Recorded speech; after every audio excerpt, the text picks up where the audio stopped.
Apocalipse, capítulo de número 2, a partir do verso de número 12.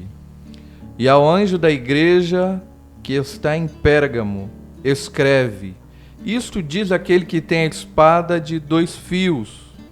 Conheço as tuas obras, e onde habitas, que é onde está o trono de Satanás, e retens o meu nome, e não negastes a minha fé. Ainda nos dias de Antipas, minha fiel testemunha, o qual foi morto entre vós, onde Satanás habita, mas algumas poucas coisas tenho contra ti, porque tens lá o que seguem a doutrina de Balaão, o qual ensinava Balaque a lançar tropeço diante dos filhos de Israel, para que comessem dos sacrifícios da idolatria e fornicassem. Assim, tens também os que seguem a doutrina dos nicolaítas, o que eu odeio. Arrependa-te, pois, quando não em breve virei a ti, e contra eles batalharei com a espada da minha boca. Quem tem ouvidos, ouça o que o Espírito diz às igrejas. Ao que vencer, darei eu a comer do maná escondido, e dar-lhe-ei uma pedra branca, e na pedra um novo nome escrito, o qual ninguém conhece, senão aquele que o recebeu. Amém. Glória a Deus. Glória a Deus. O bom de um podcast como esse é que a gente vai sendo renovado, vai glorificando a Deus, vai sentindo a presença de Deus, né? Glória a Deus. O propósito é que é esse mesmo, né? E que aqueles que também vão ter a oportunidade de ouvir, que também sintam o que nós estamos sentindo aqui. É um ambiente espiritual. Com certeza. É um ambiente que Deus tem liberdade, o Espírito Santo tem liberdade aqui para agir na nossa vida, e nós estamos sendo conduzidos pelo Espírito Santo de Deus, né? E aí, olhando para a terceira carta, a igreja de Pérgamo, né, tem a questão que Pérgamo era a capital da província. Então, quando da escrita essas cartas, Roma ainda tinha o seu império, a partir que ainda está num momento que não é de tanta decadência, mas depois acaba uma decadência do Império Romano, cumprindo-se também o que consta lá no livro de Daniel, né, os reinos, os períodos e tudo mais. Mas Pérgamo também tem essa importância por ser capital da província. E quando Cristo se apresenta para a igreja de Pérgamo, através da carta ao anjo da igreja que está em Pérgamo, escreve: Isto diz aquele que tem a espada aguda de 2 fios. Quando a gente fala de espada, para nós cristãos que lemos a palavra, nós ficamos muito claro para nós a questão da palavra. A gente olha na armadura, olha de Éfeso, tudo. Mas como eu disse que Cristo também acaba falando dentro de um contexto que as pessoas acabam entendendo, a espada aqui também tem um símbolo de julgamento. Porque esse era um símbolo da mais alta investidura que o procônsul recebia, e é aqui, justamente em Pérgamo, onde ele está, que tem essa questão de julgamento. Então, espada aqui tem a questão da palavra, mas também tem uma questão de julgamento. Então, quando ele diz assim, olha, isso diz aquele que tem a espada aguda de 2 fios. Então, tem uma questão assim, olha, vocês estão olhando para o procônsul, estão olhando para aquele que tem o poder de julgar, que tem ali a capacidade de julgar, humanamente falando, né? Porque quando da crucificação de Cristo, ou quando Cristo está ali preso, tudo, é o que ele fala: ó, camarada, você não ia ter poder nenhum se meu pai não tivesse dado para você. Então a gente olha os poderes humanos, mas Cristo revela claramente nessas conversas com Herodes e outros mais, assim, olha, vocês não teriam nada. Se o meu pai não tivesse dado, vocês não tinham poder, vocês não tinham nada. Então tem as autoridades constituídas, a gente lembra do texto de Romano, né, toda a autoridade constituída por Deus, todas as questões. E aqui tem essa questão do procônsul com a espada e que julga. Então quando a carta avança e Jesus diz assim: eu sei as tuas obras e onde habita, que é onde está o trono de Satanás, e retém o meu nome e não negaste a minha fé. Na cidade de Pérgamo existia ali o culto imperial, ou um culto provincial, melhor dizendo, né? Então Roma requeria a adoração ao imperador, requeria a adoração às suas autoridades. Então uma das grandes questões lá no início do cristianismo é que os cristãos não adoravam César. César era um título romano, não adorava o imperador romano. Isso ocorria e fazia com que os cristãos fossem martirizados, porque os cristãos se negavam. Não, César é Deus. Não, Jesus é Deus. É um ato de quem tem convicção em quem crê. Você saber que você pode pagar com a sua própria vida por um ato que você está cometendo ali, mas você se mantém firme, é um ato de quem tem convicção que Cristo é o Senhor. Isso não pode nascer na vida de quem coxia em dois pensamentos. Isso é um ato de quem fala: não, eu sei que Cristo é o Senhor, eu sei que Cristo vive. E aí mesmo pressionado, como aqui em Pérgamo, e aí a expressão é muito dura: vocês estão habitando onde está o trono de Satanás. Por causa dessa questão da acrópole, da adoração, do culto provincial. E ali os cristãos, se em Esmirna os judeus perseguem os cristãos, em Pérgamo são os romanos que perseguem os cristãos que não se dobram perante essas ordens. A gente pode lembrar de Misael, Ananias e Azarias, e Daniel, que não se prostram. É uma situação que a gente olha assim e fala: glória a Deus. Você lê o livro de Daniel, você fala assim: esses homens tinham convicção de quem era Deus, uma convicção plena, porque aqui você vai ser lançado na prisão, aqui você pode ser morto, você está se rebelando contra a autoridade provincial. Lá na Babilônia não, a fornalha está aquecida 7 vezes, agora, não tem julgamento, não tem recurso, não tem nada disso. Lança eles, tudo bem, se Deus quiser nos livrar, tudo bem, se Ele não livrar, Ele continua sendo Deus da mesma forma, nós não vamos te adorar, nós não vamos. Pode tocar de novo, aí nós não vamos. Então, é uma questão de ter convicção. Sim. E é uma questão que a gente precisa ter compreensão, e eu sempre falo isso: a gente precisa buscar de Deus graça, fé e ser fortalecido todos os dias, porque a fé do irmão Tiago Tadeu, ela é diferente assim, não qualitativamente, do irmão Tiago, minha. Alguns alcançam e vão alcançando um grau de fé, de comunhão, ali buscando em Deus, essa proximidade de Deus, tem todas essas questões. E a gente precisa entender o local que nós estamos e buscar mais, e buscar mais comunhão com Deus, sempre. E essa igreja de Pérgamo, esses cristãos enfrentam essa questão eu sei que aqui tem, eu sei que existe esse culto, mas eu não vou participar desse culto de adoração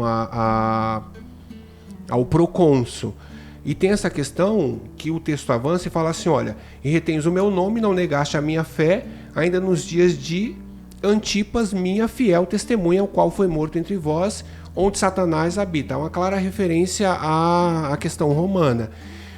Outra questão aqui que pode ser destacada é que quando Antipas, que a gente não sabe quem foi, é chamado de fiel testemunha, fazendo um destaque dessa palavra, né, no grego, testemunha é mártires. Então, testemunha tem esse sentido, ou passa a ter mais esse sentido, aquele que presencia alguma coisa. Se a gente falar para hoje, ele é testemunha, significa ele viu alguma coisa, mas quando você lê o texto no original, testemunha tem um sentido de mártires, de sofrimento. Mesmo lá em Atos, e ser-me-eis testemunhas, quando você pega no original, testemunha é mártires. Então, aqueles que sofrem, aqueles que padecem, aqueles que têm algum tipo de sofrimento por causa de algo que eles presenciaram, que eles viram, que eles anunciam, essas questões todas aparecem aqui. Antipas é esse que morreu de fato. Não é uma figura de linguagem, há uma literalidade, há alguém que morre porque se nega a adorar o procônsul. No entanto, ele diz assim, olha que interessante, mais umas poucas coisas tenho contra ti. Há alguma coisa que precisa ser pontuada nessa igreja, porque tem lá os que seguem a doutrina de Balaão. E aí avança e diz assim, olha, assim tens também os que seguem a doutrina dos nicolaítas. Se em Éfeso existem os que aborrecem, aqui, olha a diferença. Éfeso tem os que aborrecem a doutrina dos nicolaítas, aqui não, aqui tem os que seguem. Então aqui a situação em relação a permitir ensinos heréticos é pior, porque diz também que aqui tem os que seguem a doutrina de Balaão. Que doutrina que é essa? A gente pode relembrar que lá no livro de Números, Balaão é aquele que é contratado para amaldiçoar o povo de Deus.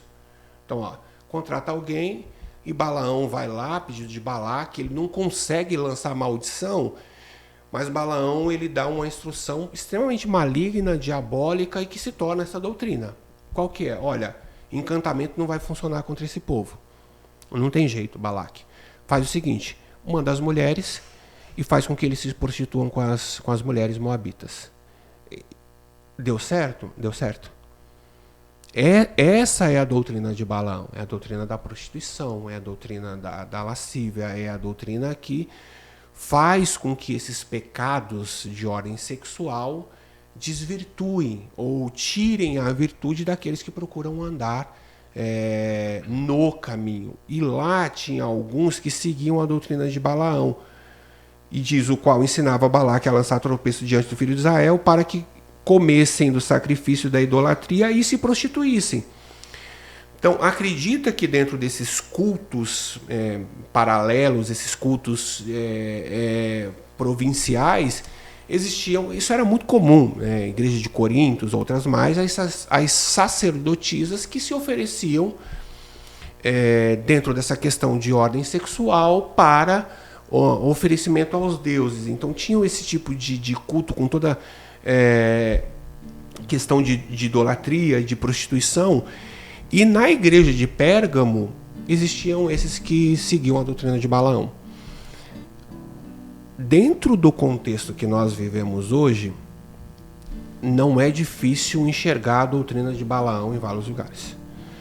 A gente vive em um mundo em que isso é ensinado, incentivado, pregado, e que a gente precisa tomar sempre cuidado onde a gente pisa, onde a gente vai, o que a gente ouve, porque isso aqui eu falo de ensinos que acabam dentro do nosso ambiente falando, não, isso aqui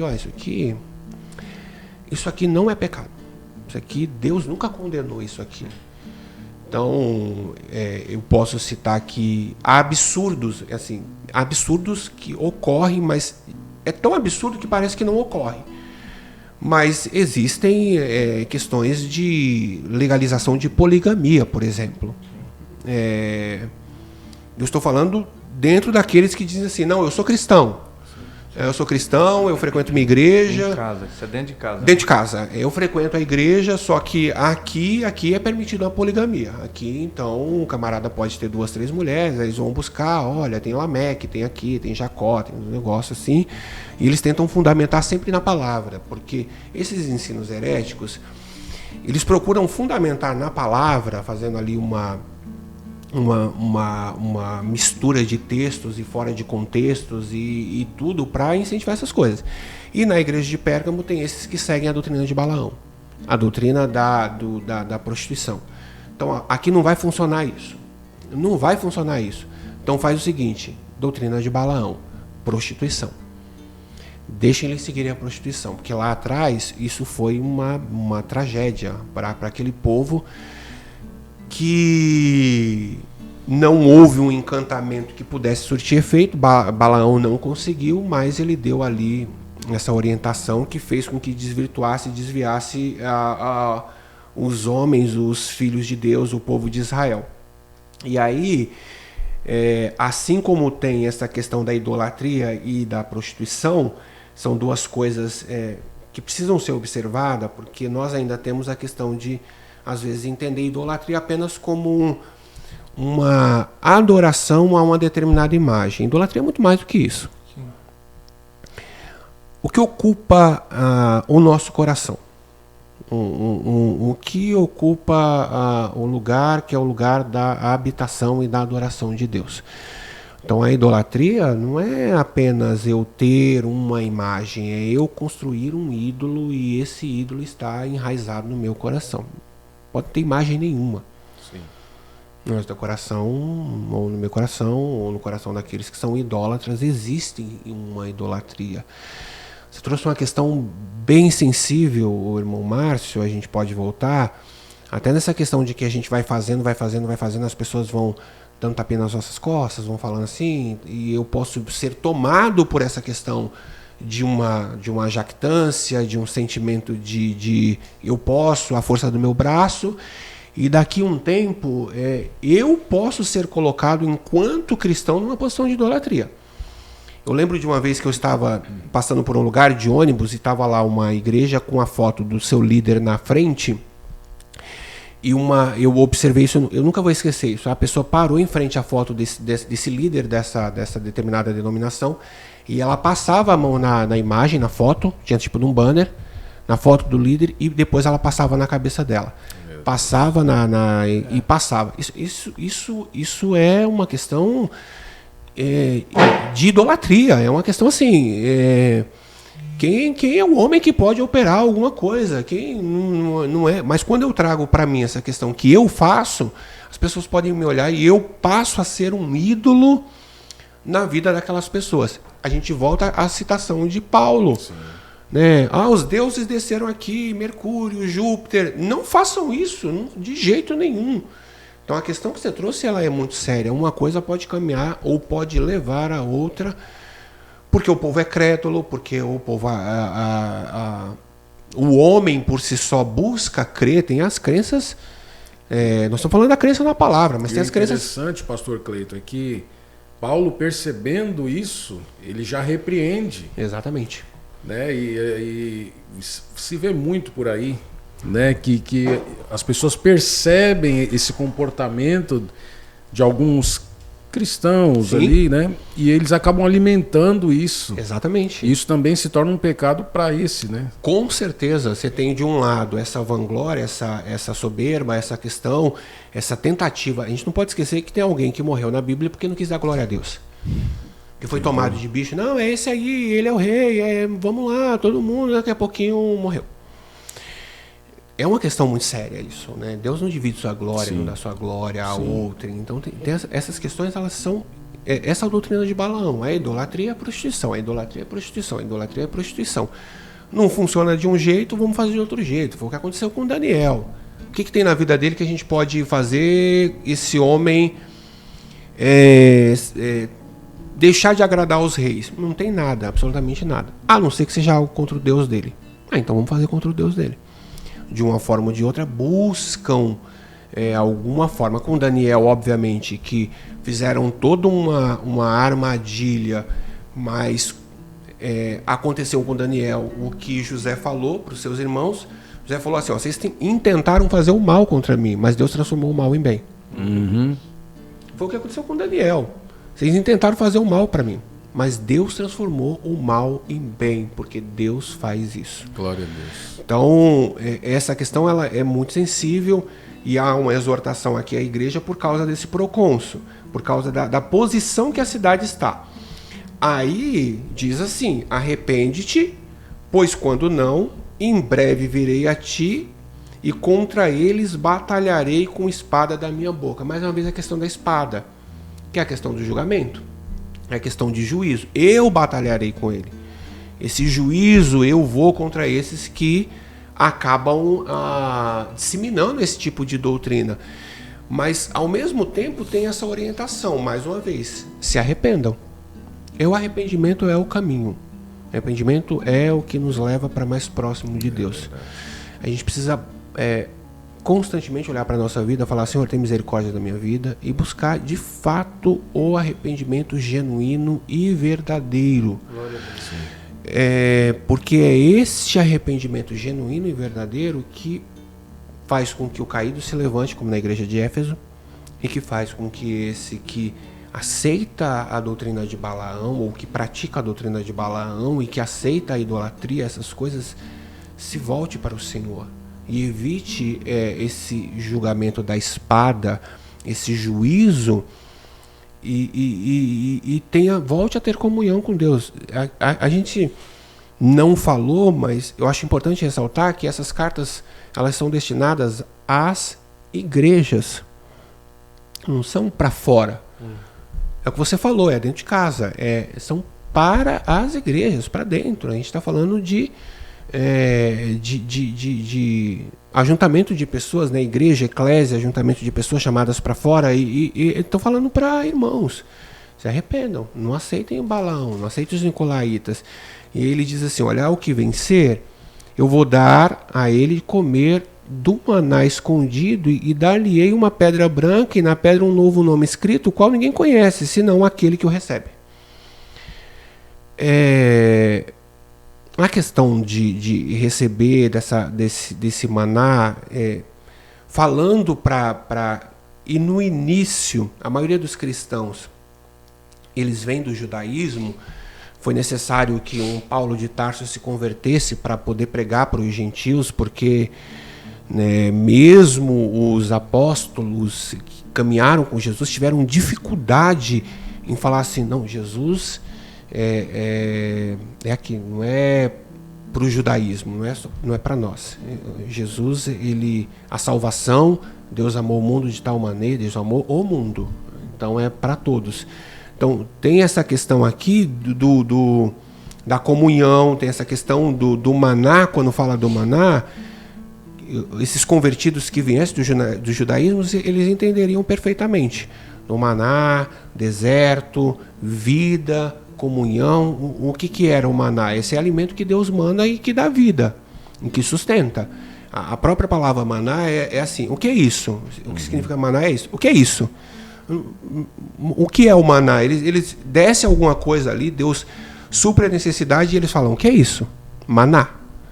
E aí, esse maná agora, ao que vencer, Deus vai dar o maná escondido e uma pedra branca, e na pedra um novo nome escrito, o qual ninguém conhece senão aquele que o recebe. A questão do nome é incerto. No entanto, nome fala de possessão, fala de identidade. Então eu vou dar um novo nome. Ninguém conhece esse nome. Só quem conhece sou eu que estou dando esse nome. Isso é maravilhoso. Maravilhoso. Maná, é sustento, é comunhão, é vida, e é um novo nome. Ninguém conhece. Quem dá nome é quem gera.